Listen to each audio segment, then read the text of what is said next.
स्वागत है दोस्तों आपके अपने चैनल ऑन स्टडी क्लास पर। मैं आज आप लोगों को बिहार का मध्यकालीन इतिहास के ऑब्जेक्टिव क्वेश्चन बताने वाला हूँ, जो कि बिहार से रिलेटेड जो भी एग्ज़ाम है उसके लिए महत्वपूर्ण है। इससे पहले हम लोग पढ़े थे बिहार का प्राचीन इतिहास, तो हम लोग अब बढ़ते हैं मध्यकालीन इतिहास की तरफ। तो अगर आप लोग उसको नहीं देखे हैं तो आप लोग प्लेलिस्ट से उसको देख सकते हैं। तो चलिए, आज का जो हम लोगों का पहला क्वेश्चन रहा वह है बिहार में तुर्क सत्ता का संस्थापक कौन था। तो इसको बहुत ही ध्यान याद रखना है कि कौन था। तो इब्ने बख्तियार खिलजी। तो ये जो है बिहार का प्रथम आक्रमण है, ठीक है ना। और ये तुर्क का, ठीक है ना, बख्तियार खिलजी जो बिहार पर पहली बार आक्रमण किए हुए थे, ठीक है ना। फिर आपका जो नेक्स्ट क्वेश्चन है कि बिहार में तुर्क सत्ता की स्थापना हुई, मतलब कब हुआ। तो आपको बताना है 1198, 97 या 98। अगर ऑप्शन में हो तो उसको भी आप लोग लगा सकते हैं, नहीं तो 98 आपका करेक्ट आंसर होगा, ठीक है। फिर आपका जो नेक्स्ट क्वेश्चन है वह है बख्तियार खिलजी कि बिहार में पहली महत्वपूर्ण विजय थी, कहाँ पर उन्होंने पहला विजय प्राप्त किया बिहार में। तो वो आप लोगों को बता देना है ओदंतपुरी यानी बिहार शरीफ की, ठीक है ना। फिर आपका जो नेक्स्ट क्वेश्चन है वह है बख्तियार खिलजी के संबंध में निम्नलिखित में से कौन सा कथन सत्य है। तो इससे आपको तीन बात आपको याद रखना होगा। पहला बात यह है कि बख्तियार खिलजी ने बिहार शरीफ पर आक्रमण किया और ओदंतपुरी विश्वविद्यालय को तहस नहस कर दिया, ठीक है, इसको ध्यान में रखना है। तो बिहार शरीफ पर आक्रमण किया। फिर है उसने नालंदा विश्वविद्यालय को तहस नहस कर दिया। पूछा जाता है एग्जाम में कि नालंदा विश्वविद्यालय को तहस नहस किसने किया, तो कौन किया, तो बख्तियार खिलजी ने किया है, ठीक है ना। फिर आपका जो अगला क्वेश्चन होगा, आंसर होगा, उसने बख्तियारपुर शहर की स्थापना भी किया, यानी कि डी नंबर आपका सही आंसर हो जाएगा। उपयुक्त सभी यानी कि तीनों बातों को आपको याद रखना होगा। फिर आपका जो नेक्स्ट क्वेश्चन है वह है बख्तियार खिलजी ने निम्नलिखित में से किन क्षेत्रों पर आक्रमण किया। तो बिहार में भी किया, बंगाल में भी, असम में, और ये सभी, यानी कि आपका करेक्ट आंसर जो होगा वो डी होगा ऑप्शन, ठीक है। फिर आपका जो नेक्स्ट क्वेश्चन बनता है वह है मिथिला के कर्नाट शासक नरसिंह देव के खिलाफ किसने आक्रमण किया था। तो इसका सही आंसर होगा वही बख्तियार खिलजी, आपका ऑप्शन सी सही हो जाएगा। फिर आपका जो नेक्स्ट क्वेश्चन है सातवां, वही क्वेश्चन जो आपको पहले ही मैं बता चुका हूं कि नालंदा विश्वविद्यालय को किसने ध्वस्त किया। तो आप लोगों को याद होगा बख्तियार खिलजी होगा। तो चलिए, बख्तियार खिलजी को ऐसा मतलब कहा जाता है कि विश्वविद्यालय में जिस समय आग लगाया ये बख्तियार खिलजी, तो लगभग उसमें इतने बुक यानी पुस्तकें थे कि उसको जलने में लगभग 3 महीना लगा, यानी कि 3 महीना तक धधक धधक कर जलती ही रही, ठीक है ना, ऐसा कहा जाता है। फिर आपका जो नेक्स्ट क्वेश्चन है वह बख्तियार खिलजी के शव को दफनाया गया, कहाँ पर दफनाया गया। तो इसको भी आपको याद रखना है बिहार शरीफ में, ठीक है ना। तो अगर जिला पूछा जाए तो दिनाजपुर है, ब्लॉक पूछा जाए तो गंगारामपुर होगा इसका, और गांव पूछा जाए तो पीरपाल होगा। फिर आपका जो नेक्स्ट क्वेश्चन बनता है बिहार में तुर्क शासन का आरंभ किसके आक्रमण के फलस्वरूप शुरू हो गया। तो इसका आंसर आप लोग वही याद रखिएगा, बख्तियार खिलजी। फिर आपका जो नेक्स्ट क्वेश्चन बनता है वह है बख्तियार खिलजी की हत्या किसने की थी। तो इसका आंसर आपका है अली मर्दान खिलजी।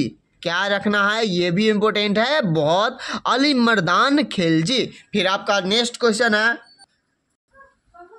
मध्यकाल में बिहार शरीफ का नगर महत्वपूर्ण रहा। तो कौन सा इसमें जो सही होगा, तो इसमें जो है आपका 2, 3 और 4 विद्या का केंद्र रहा ये, उसके बाद प्रशासनिक भी यहाँ पर केंद्र रहा, प्रशासनिक का भी, और धार्मिक केंद्र भी रहा। ठीक है ना, ये जो है पटना से 80 किलोमीटर की दूर पर है, तो इसलिए बिहार शरीफ जो है वहीं पटना में ही स्थित समझिए कि है, थोड़ा सा दूरी है 80 किलोमीटर का। तो फिर आपका जो नेक्स्ट क्वेश्चन बनता है, इसका जो आंसर बनेगा वो कौन सा बन जाएगा, तो सी 2, 3 और 4 करेक्ट आंसर है इसका। ठीक है ना, फिर आपका जो नेक्स्ट क्वेश्चन बनता है, मिथिला या तिरहुत के कर्नाटक राज्य का उदय 1097-98, मैं पहले ही बता दिया हूँ 97 लिखा रहेगा, कोई दिक्कत नहीं है, में किसके शासन काल में हुआ, तो इसका आंसर आपको याद रखना है रामपाल।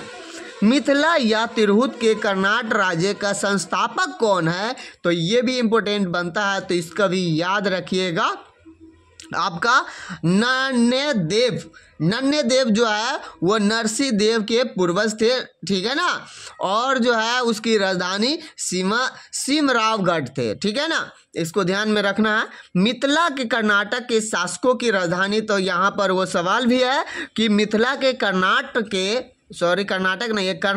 के शासकों की राजधानी थी वो कहाँ पर है, सिमरावगढ़।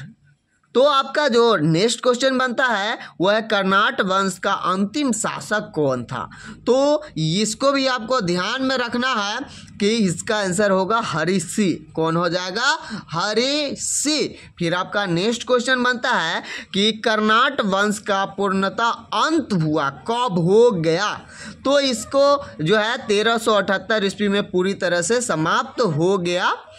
फिर आपका जो नेक्स्ट क्वेश्चन बनता है, बिहार में किसी के समय में पंजी प्रबंध का विकास हुआ था, पंजी प्रबंध का विकास किसके समय में हुआ था, तो इसका जो आंसर आप लोग लगाएंगे वह है कर्नाटक शासक के समय में। फिर आपका जो नेक्स्ट क्वेश्चन है वह तिब्बती इतिहासकार धर्मस्वामी तिरहुत आया था, कब आया था, तो आपको बताना है, तो इसका जो सही आंसर हो जाएगा 1234। कब हो जाएगा, 1234 ईस्वी में।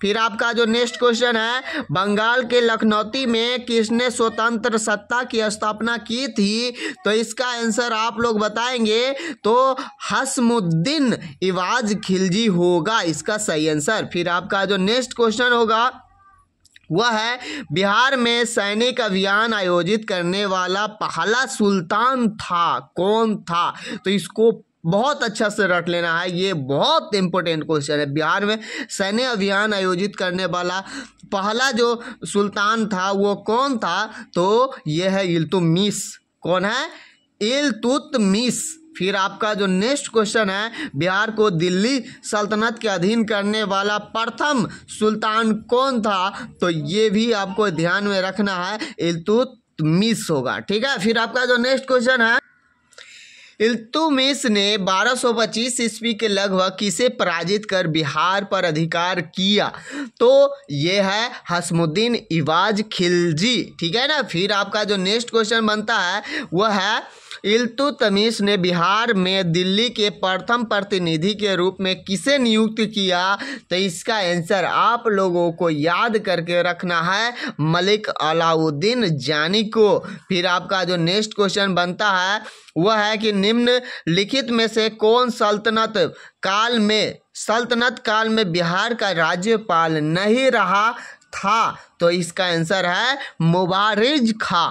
कौन सा, मुबारिज खां, ऑप्शन डी। फिर आपका जो लास्ट इस वीडियो का क्वेश्चन है वह है किसके शासनकाल में बिहार को बंगाल से अलग कर दिया गया, ये एकदम आपको रट लेना है, बलबन। कौन सा है, ऑप्शन सी, बलबन। तो आज के जो वीडियो है उसमें यही तक क्वेश्चन है, तो आप लोग अगर और भी वीडियो नहीं देखे हैं तो प्ले लिस्ट से देख सकते हैं, और एक्सप्लेनेशन चाहते हैं तो भी कमेंट कर सकते हैं। आप लोग कमेंट नहीं करते हैं, और भी कोई सब्जेक्ट चाहिए तो आपको प्रीवियस ईयर भी क्वेश्चन करा दिया जा सकता है। अगर आप लोग कमेंट करते हैं तो कुछ भी जो अवेलेबल है आपको करा दिया जाएगा, तो आप लोग कमेंट करेंगे, शीघ्र उस पर तैयारी किया जाएगा। तो फिर मिलते हैं नेक्स्ट वीडियो में, तब तक आप लोग अच्छे से पढ़ाई कीजिए। Thank you for watching.